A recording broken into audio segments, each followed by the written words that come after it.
안녕하십니까. 한양사이버대학교 보건행정학과 신민주입니다. 저희 1조는 성인 ADHD에 대한 사회적 지지가 삶의 질 향상에 미치는 영향에 대해서 연구계획서를 작성해 보았습니다. 연구의 필요성에 대해서 간략하게 말씀드리겠습니다. ADHD는 Attention Deficit Hyper Attention Disorder의 줄임말로 주의력 결핍 장애, 과잉 행동 장애에 관련된 질환입니다. 부주의와 과잉 행동, 충동성, 정서 조절과 같은 결함을 가진 행동 관련 증상을 특징으로 하는 만성 신경 발달 장애입니다.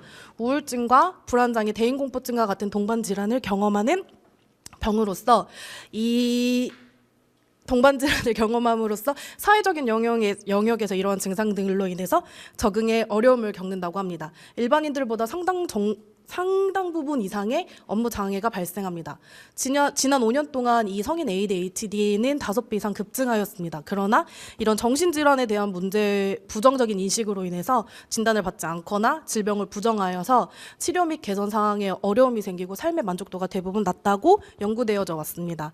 이런 사회적인 관계에서 겪는 소통의 어려움에 대해서 확인하고 사회적 지지의 경험이 미치는 긍정적인 영향을 확인하여 궁극적으로 성인 ADHD 환자의 삶의 질 향상을 확인하고자 합니다.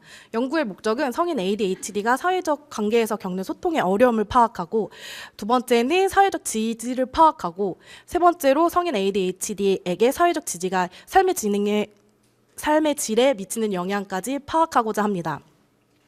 성인 ADHD는 아까 말씀드린 부주의와 과잉행동, 충동성, 정서 조절과 같은 질환을 가지고 있습니다. 이로 인해 동반 질환이 발생하는데 그래프 보시면 아시겠지만 잦은 싸움, 잦은 거짓말 등의 문제들과 직장 내 행동 문제는 일반인들에 비해서 훨씬 더 높은 수준의 충동성을 보여 문제를 일으킨다는 것을 알 수 있습니다. 그리고 면허 정지와 알코올 남용 치료, 처방 약물 남용 등과 같은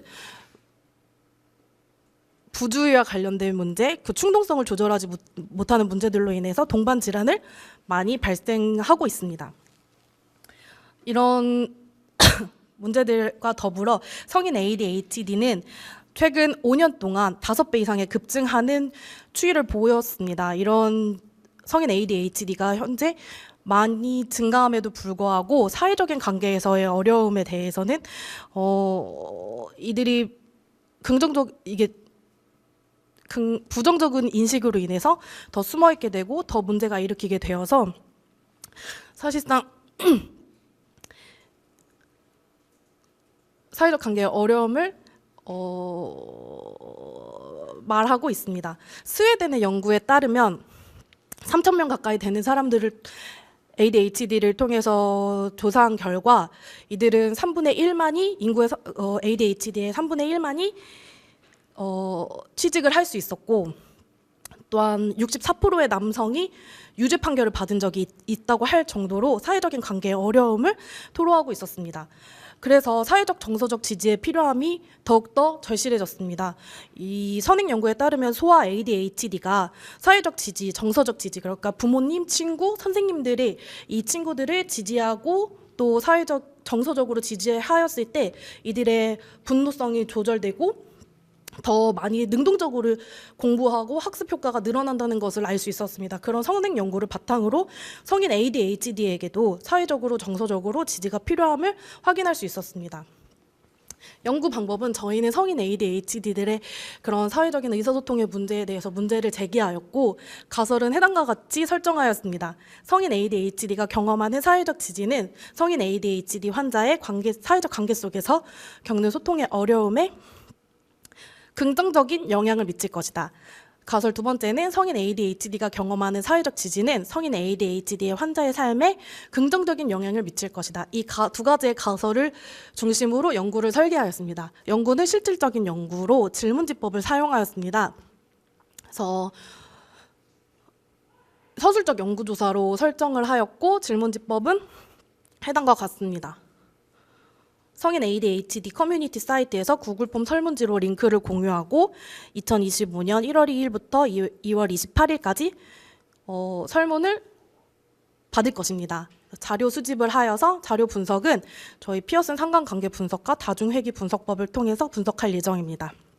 가설이 검증되면 결론을 도출하는 것까지 저희는 2024년 4월까지 퇴고 및 제출을 예정하고 있습니다. 측정 도구로는 질문지법에서 측정 도구로는 ADHD 증상 측정 도구, 소통의 어려움 측정 도구, 사회적 지지 설문 문항, 삶의 질 측정 도구 4가지의 질문지법을 사용하였고, 이는 연구 대상에는 DSM-5 기준을 따라 성인 ADHD 진단을 받은 국내 거주 중인 만 18세에서 50세 미만의 자발적으로 연구를 참여를 동의한 300명을 대상으로 연구 선정 기준을 정했고요.